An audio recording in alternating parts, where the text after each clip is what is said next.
everybody. Welcome to the Fired Up with CJ show. We were talking to Claudia Gould about a book she co-authored, The Power of Discord, Why the Ups and Downs of Relationships Are the Secret to Building Intimacy, Resilience, and Trust. So I wanted to talk about discord, and you describe it as a conflict and messiness are not only okay, but are crucial to our social and emotional development. And so we're going through that own, the uh, high mark of that right now with conflict in the political environment meshed with the worst numbers on COVID. So when you talk about discord, how is it relevant to what's happening right now? Yeah, I think it's very relevant. And interestingly, of course, when we wrote the book, and the book was went into production in January, so that was way before COVID. Yeah. And certainly we knew that we were having this upcoming election, but it was still way before that also. So I don't think we realized the degree to which the book was going to be relevant. And I think it's increasingly relevant. So the original ideas of the book are very much rooted in infant research and how in the most healthy, typical relationships are not attuned and very messy, and babies develop in a healthy way when there is discord.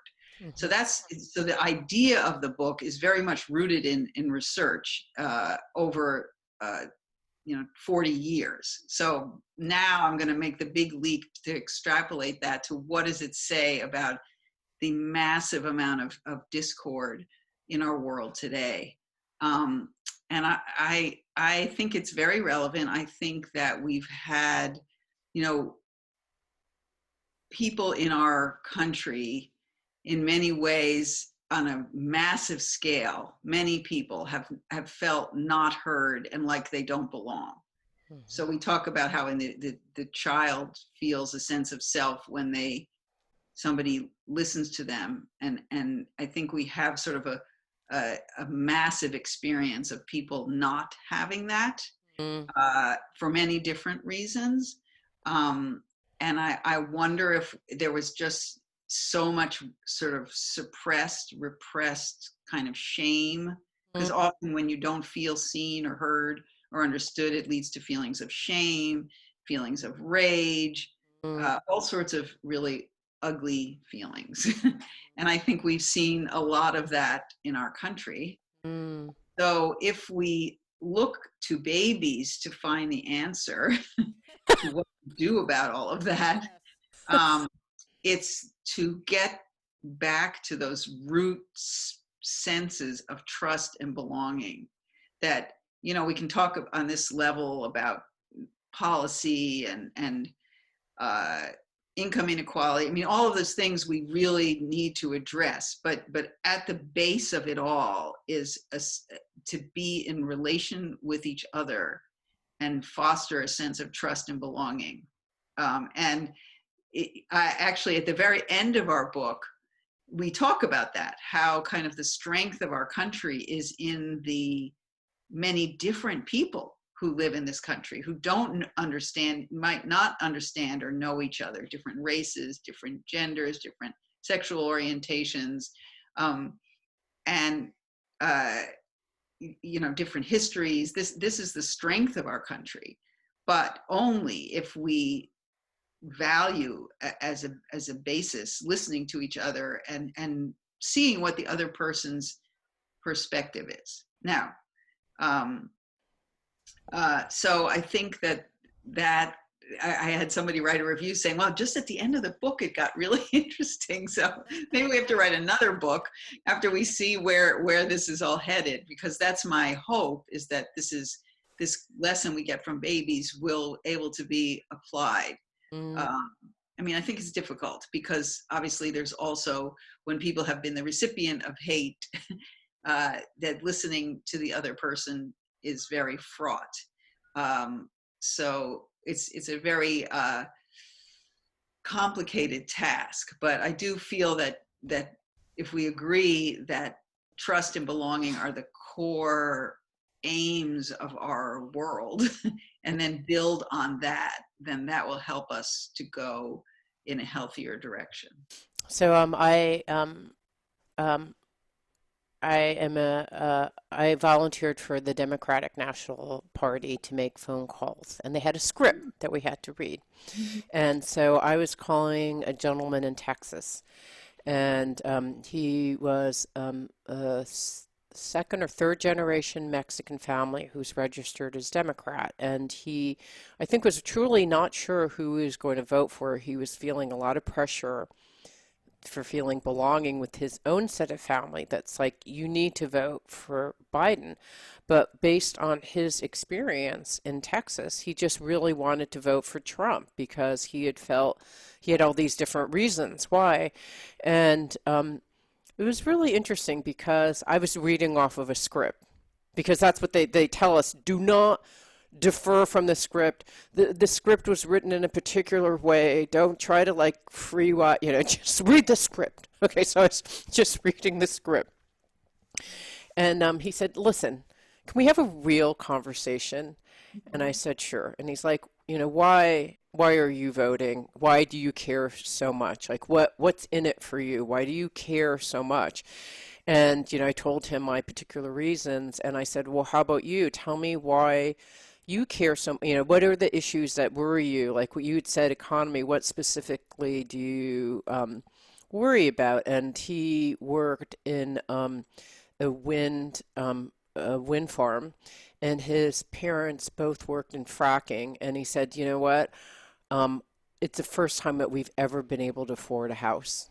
My Mhm. aunt's ever been able to afford a house was with the Trump administration. All the Republicans in Texas have promised us certain things, as has Trump, and they have all delivered. And I see my paycheck getting bigger and my life getting better.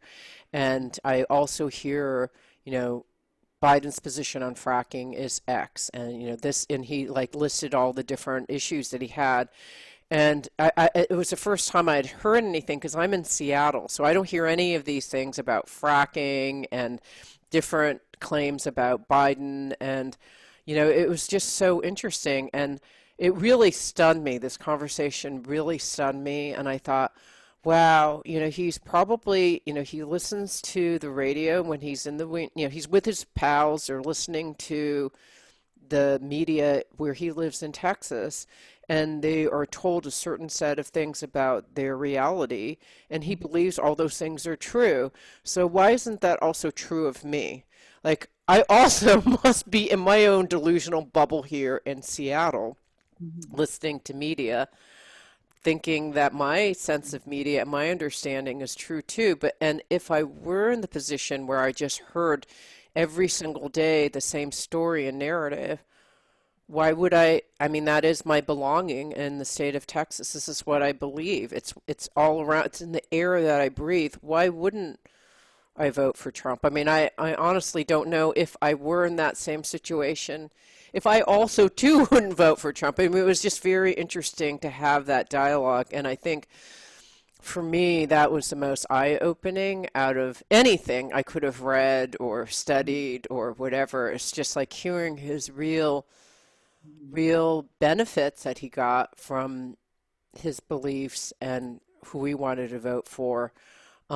And him hearing mine, like I actually was so surprised because when I was telling him about mine, which were about the environment, I just started crying because I thought, oh my gosh, I don't know what's going to happen. I worry about my children. And it was like a real conversation. He was like, I mean, there was like a pause because he was surprised and I was surprised, but it was so rare. Yeah, well, that's such a beautiful story, and I think I'm sort of surprised that they didn't allow you that latitude because I did a lot of phone banking, and they always said, "Oh, have a real conversation," because one thing that we say in the book is that when you're in this polarized situation with someone, if you can consider that there is some small way, however small, in which the other person is right, Hmm. that if you can open your mind to that. Now, I have to say that, as a grandchild of a Holocaust survivor, there are limits to that, you Yeah. know, but in general, um, uh, when we can open our minds enough to listen to the way, rather than insist that our view is absolutely the only way, that's where you and that gentleman actually were in relation to with each other. So that was a kind, instead of you talking at him and him talking at you, this exchange led you to have a genuine relationship. And people will not listen to us if we don't have a relationship with them. So Mm, that was the first thing. Whatever the content of your conversation, mm, it was the process. mm. And then, it was the possibility of a kind of meeting of minds. And then you also get into the issue of trust, because, certainly there were things that were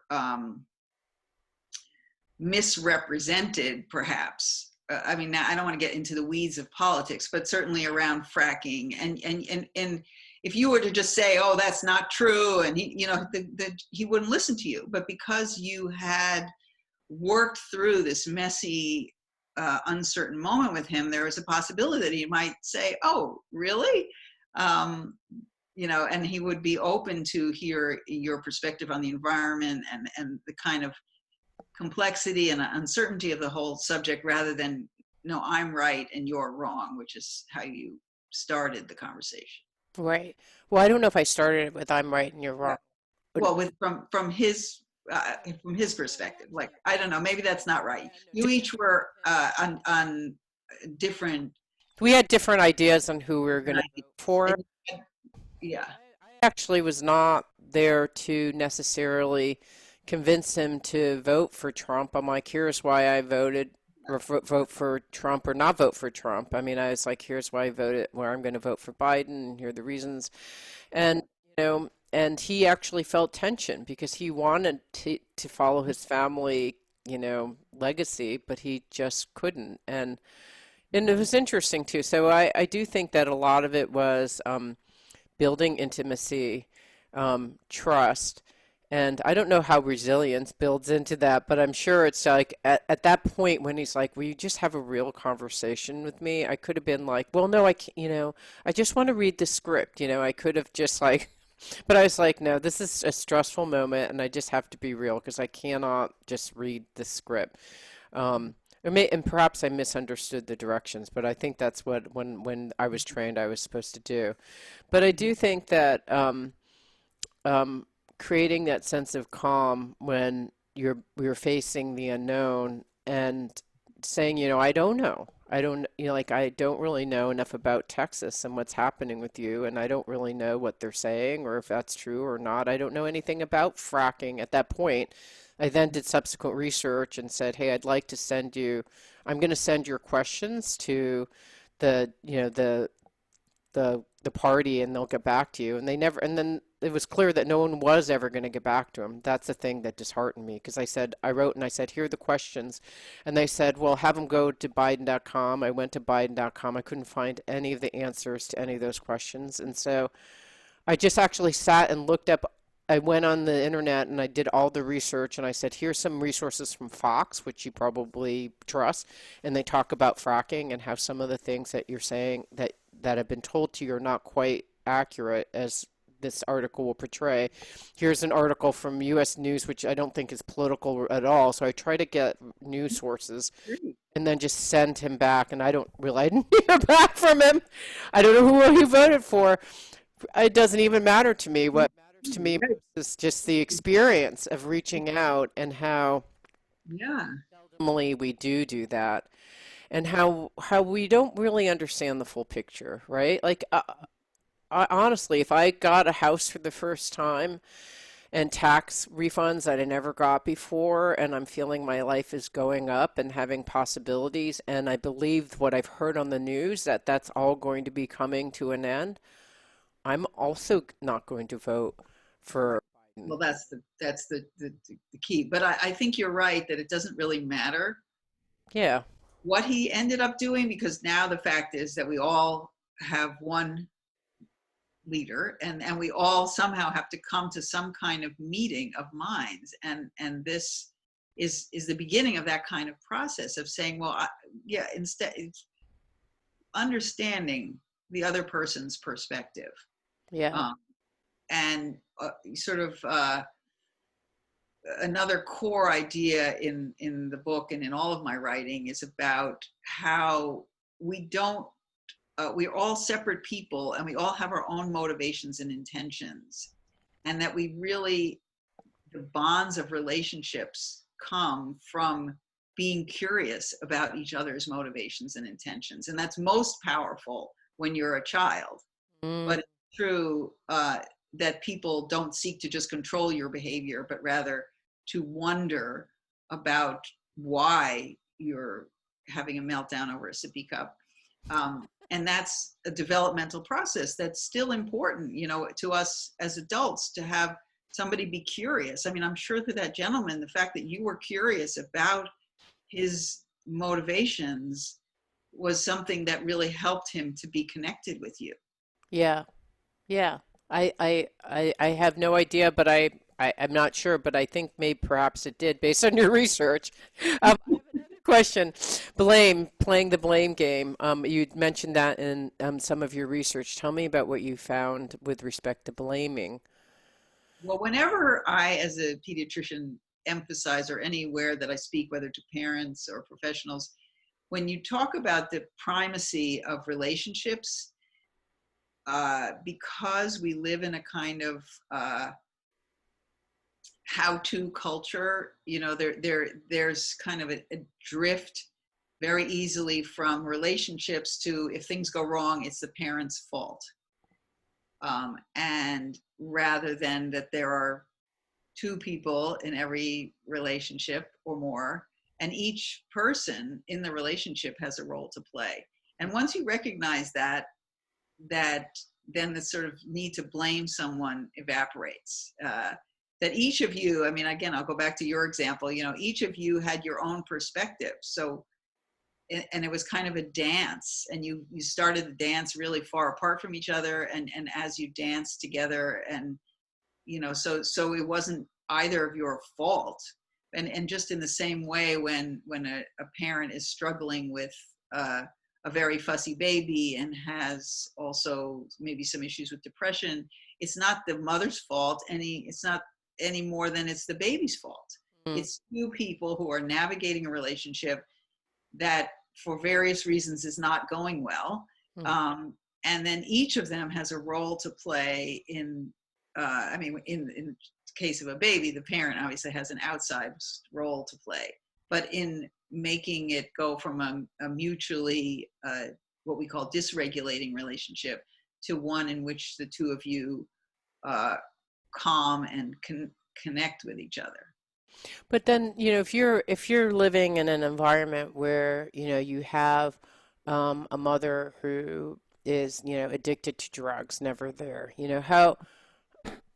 and that's just a perpetual thing. So how can you say that is it's maybe not the mom's fault that she got addicted to Oh, drugs? that's a great example. Yes. It's how I don't see it as like, well, baby, you should have been interrelating in a different way. Like I can understand, like when you're like, Well, I'll give you a very specific example because that's exactly the clinical population that I work with. So um, you'll have generally, particularly because I'm a pediatrician, the presenting problem is usually the child's behavior. You know, they're having meltdowns in the middle of the street. We've got to get them to listen. So the usually the point of entry is a kind of blaming of the child, like they're not behaving. We have to get them to behave. And then when you open up the story, in this, certainly in these situations, it may be that the parent recently relapsed and is using opioids, and so the child was taken from their custody, and their life is suddenly disorganized, and that's why the child is having meltdowns in the middle of the street. But the parent, you know, has perhaps, however they got into this, has an illness, and that illness might in part be because they were prescribed opioids as a painkiller, which are very addictive. It might be that they were had an abusive relationship growing up. You know, often many of those things are true. Um, so it's not the parents' fault either. So that's actually a perfect example of where having empathy for the parent and empathy for the child is the way in to helping them to, I mean, again, with a young child, the responsibility for uh, being reflective and wondering about the meaning of the child's behavior is on the adult. It's not up to the 2-year-old to say, oh, I wonder why mom is having a hard time. Contemplate No. that a little. But for us, as you know, we're trying to be supportive to that family, either through the book or for me as a clinician, it involves really having empathy for both the parent and the child. Mm, I see, got it. Because oftentimes, as a support staff, you're like, the mom shouldn't really be doing, versus going like, the mom had her own issues. You can't really judge the mom either for not being able to support in the way that you would hope that she would. And so but it's not, you're not saying that you would expect the baby to like own their part of the relationship because I don't know how they would. But I think the way we think about when things go wrong is that the baby has a role to play and the mother has a role to play. So it's not just that the child is having meltdowns because the mom um, uh, was using drugs. I mean, the child is having meltdowns because their world is disorganized and they don't know how to make sense of it. Right. Um, and perhaps they also had exposure, or they might have just a very dysregulated nervous system.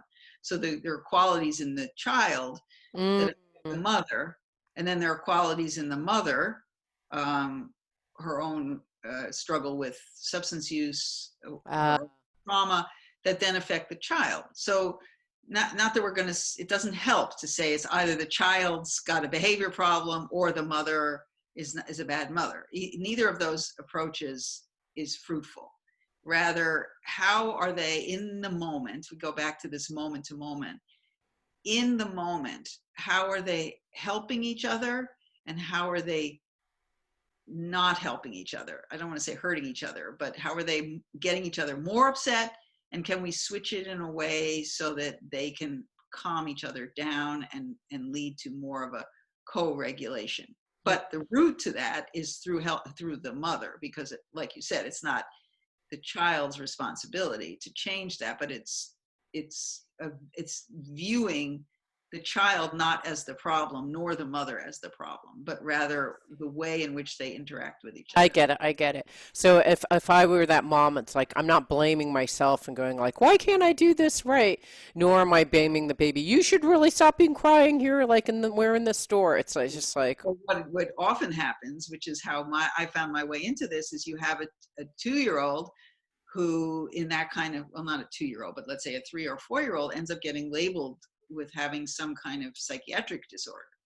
That's where it becomes like, okay, then we're blaming the child.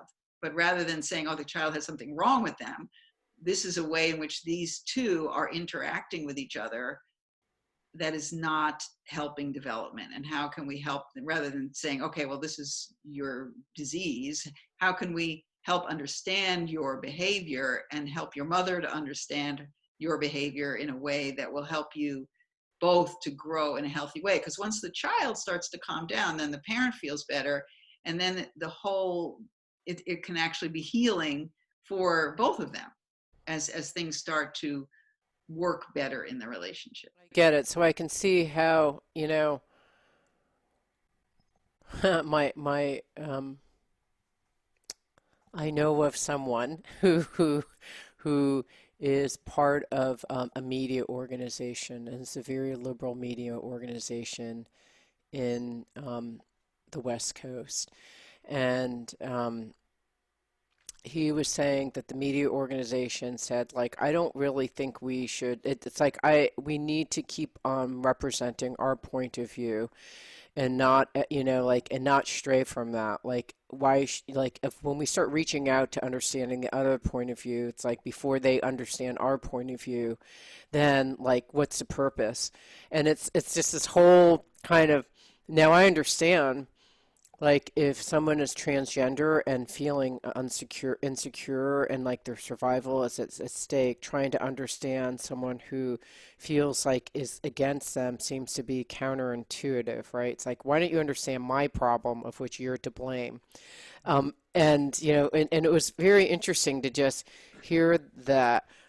But I do think if there's like no blame on either part, it's just we are both made the way that we're made, and let's try to understand each other versus trying to blame each other and not even talk. Like this group didn't even want to talk or represent the voices of anyone aside from their particular audience, which I was just shocked. It's very fraught, and I, from the perspective of someone who has real, if the person has had literally had their life threatened, Mhm. to say, okay, I want you to listen to the other side. That's why I alluded to my own history. I get that that's really difficult.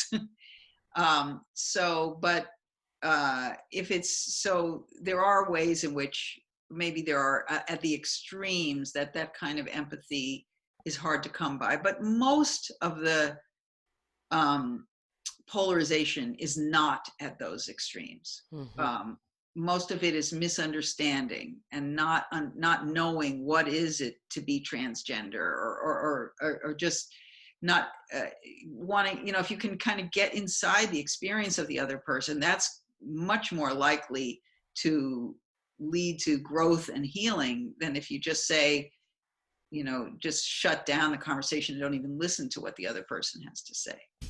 I got into a cab once of a guy who he had a red cap on, so I was like, "Oh, I know what this is all about." And he was like from a more conservative version place of in Washington, and we got into this conversation, and he talked about how he's building his fence, how his daughter has basically converted to is transgender, so is wants to be referred to as a he, and and he said, you know what?